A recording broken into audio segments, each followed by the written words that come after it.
Welcome back to Vivid Noise. I guess I'm on a bit of a platformer kick, because this is another one, Donkey Kong Country. This is another one of those games that over the years I've watched so many reviews and let's plays of that I've lost count, but I haven't really played it too much myself. Well, recently I've been trying to get a little more into it because it is a classic after all, and I think I've played it enough to make a video on it talking about my general impressions of it and honestly critiques as well, and also some more specific stuff that I'll get into. So before I get to the part that'll surely get this video dislike bombed if dislikes were still a thing, I do have to say that this is a very fun game overall. The level design is tight as hell, the enemy placement is just right, there's a really great sense of flow and inertia to the movement, although I will explain why that can sometimes be a little bit detrimental, and the difficulty is a lot more fair than I was initially led to believe by a lot of other people's impressions. Now, the modern lens does slightly skew that last part because, you know, save states, but even then, the game gives you so many opportunities for extra lives, I don't think you'll ever see the game over screen, even on real hardware. In a way, it's a lot like Crash Bandicoot before Crash Bandicoot. You'll die a lot, but you'll never game over. And even though later on this might become a contradiction, but I really do enjoy the sound design. It's got this really nice click and pop to it that makes collecting bananas and other goodies really satisfying. There's also this great thick rumbliness to the barrels, especially the explosive ones, and also the minecart landing sound you're listening to right now is oddly rhythmic and almost hypnotic. So far, it sounds like I really like this game. Well, actually, yeah, I really do like this game,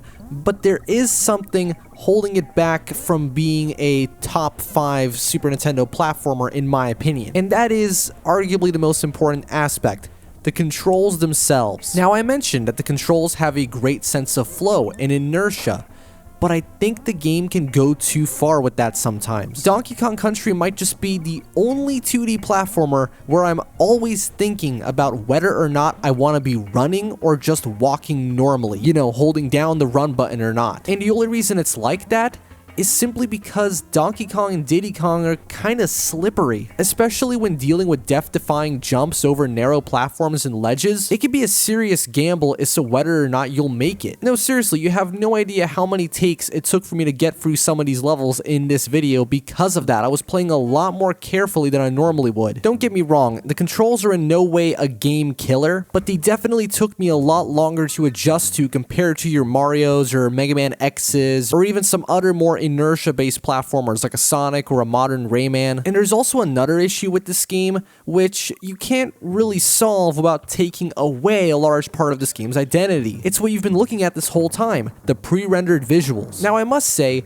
they look really nice, considering their age, considering how they've been bit crushed to fit on the cartridge. It's one of the few genuinely great looking action-oriented pre-rendered games. Because honestly, most action games with pre-rendered visuals kind of look like ass, and the only ones that look decent are things like Myst or Riven. You know, stuff that doesn't have a lot of real movement going on. But I feel like the visuals, in terms of gameplay, definitely came at a cost. So the great thing about traditional pixel art and why I believe it's still widely used today, other than the fact that it's generally cheaper than high detail 3D models, is their precision when it comes to hitboxes. When you can actually see and count the pixels on the sprite, it's much easier to get an idea as to exactly where the boundaries are on your character and figure out how they're going to respond to the environments around them, especially when those environments are made up of these very clear tiles. Even when the developers try and take steps to make things look more seamless, you can still feel it. You still know that the level's made up of building blocks, essentially. Well, with Donkey Kong Country, while I gotta give them credit for basically eliminating those building blocks, you know, the game looks very natural, it does mean that you lose a lot of that precision. Being totally real here, I almost never truly have a good idea as to where I am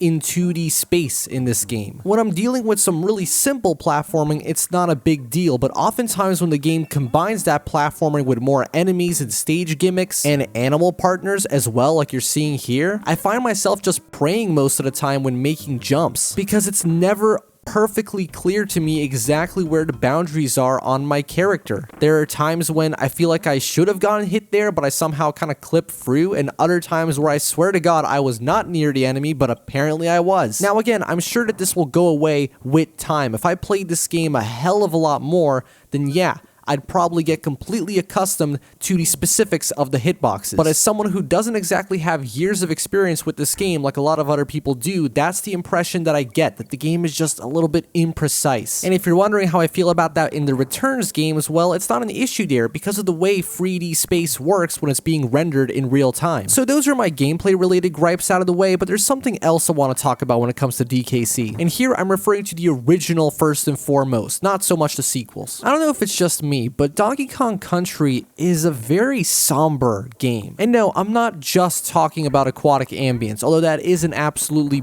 beautiful track. But no, it's more than just the music itself. It's a combination of, well, it's a couple things. Firstly, there's the visuals, and the pre-rendering does look very nice, although it gives the game this sort of sheen of slight realisticness that to me is a little bit off-putting at times. It doesn't happen often, but it's just with certain character designs and environments. And there's also the matter of the color palette. It's a lot more down-to-earth and natural looking compared to a lot of other platformers, hell, a lot of other games in general at that time. That's not to say it doesn't look good, but there's just something very unplatformer about it. With the sequels, it's not so much an issue because they're more extravagant locations and more varied environmental theming, but with the original, it's just a little bit too normal, you know? And yeah, the music really doesn't help. A lot of the songs in this game not written by David Wise have this very layered and thick atmosphere to them, which just doesn't have the same kind of fanfare as you would expect from a fast-paced action 2D platformer. That's not to say that it's not good. No, I really like this approach to music. I'm just not sure if it's super fitting for this kind of game, you know? I'd expect this more from like a survival game or an RPG or,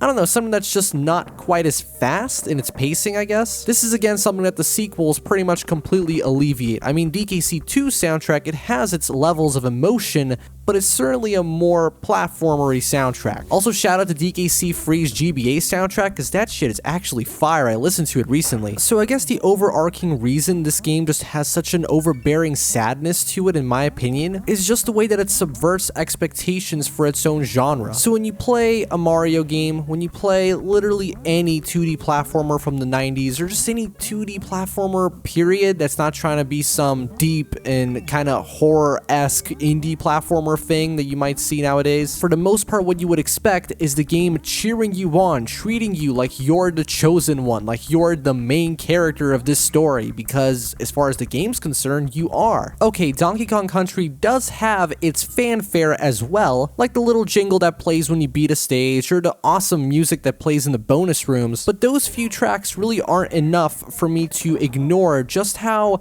ambivalent this game feels towards the player. It doesn't help that the game is also pretty challenging, so it creates a very unwelcoming sort of situation for the characters, but whenever I play this game, I feel like the game just doesn't care. You know? It's so different from the average game of this kind that's all about just like, yeah, look, the player is here and he's doing things and he's having a good time. Whereas DKC is more like, okay, do the level. I'm just gonna vibe in the background and maybe I'll occasionally give you a little jingle when you do something cool. It's definitely an interesting and unique approach to game presentation. Even when the songs have a little more melody to them, it often feels like it's kind of part of the environment, if that makes sense. Like, for example, in this stage, that little melody that modulates occasionally that I'm hearing in the background, I can kind of imagine it being played by a bunch of, I don't know, primitive creatures with their primitive little instruments or something. Like, the only overtly video gamey feeling songs are DK Island Swing and Aquatic Ambience. As in, there's some of the few that don't necessarily feel like they're coming out of their respective environments. I don't know, maybe I'm just projecting a little too much at this point, but that is how I feel when I play Donkey Kong Country. There's just this sadness to everything. Honestly, let me know if you've ever felt that way about a game, even if the game itself doesn't necessarily convey that emotion directly. So yeah, thanks for watching another episode of Vivid Noise. I'll see you guys next time.